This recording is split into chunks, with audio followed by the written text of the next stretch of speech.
আজ থেকে শীতকালীন অধিবেশন শুরু হলো পার্লামেন্টে। তো এই শীতকালীন অধিবেশন শুরুর আগে প্রধানমন্ত্রী নরেন্দ্র মোদী কি বললেন? বিরোধীদের কটাক্ষ করে বললেন, সংসদ ডেলিভারি করার জায়গা, সংসদ নাটক করার জায়গা নয়, নাটক করার জায়গা অন্যত্র। শুনুন। ड्रामा करने के लिए जगह बहुत होती है, जिसको करना है करते रहें। यहाँ ड्रामा नहीं, डिलीवरी होनी चाहिए। जितने नारे बुलवाने वो पूरा देश खाली पड़ा है। जहाँ पराजित होकर के आए वहाँ बोल चुके हो, जहाँ अभी पराजय के लिए जाने वाले हो वहाँ भी बोल दीजिए।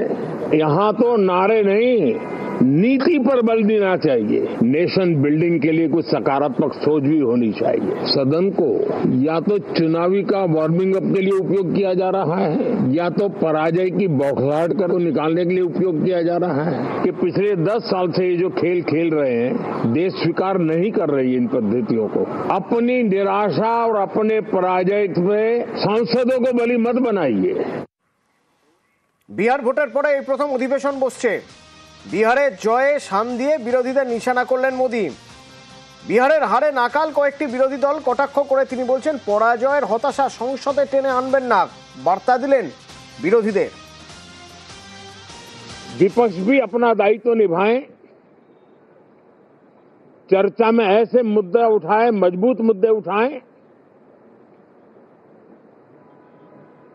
पराजय के निराशा में से बाहर निकल करके आए। और दुर्भाग्य है कि एक आध दो दल तो ऐसे हैं कि वो पराजय भी नहीं पचा पाते।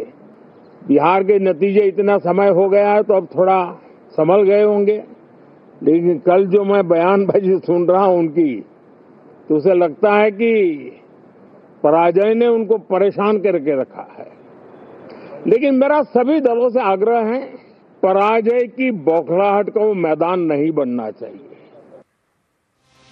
এই অধিবেশনে এসআইআর নিয়ে বিরোধীরা চাপ বাড়াতে পারে, তাই তার আগে থেকেই নিজেদের তরফে অবস্থান স্পষ্ট করে দিচ্ছেন নরেন্দ্র মোদী। অল আউট অ্যাটাকে যাচ্ছেন যখন তিনি বলছেন যে নাটক করবেন না বিরোধীরা, সংসদ নাটক করার জায়গা নয়। তখন বিরোধীরা বলছেন সাধারণ মানুষের কথা বললে তা নাটক হয়ে যায়, বরং সাধারণ মানুষের কথা যদি আটকানো হয় তাহলে তাই নাটক।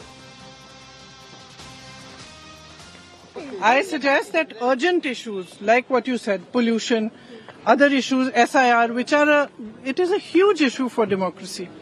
Let's discuss them. What is Parliament for? Let's discuss them. Let them have a discussion. It's not drama. Speaking about issues, raising issues is not drama.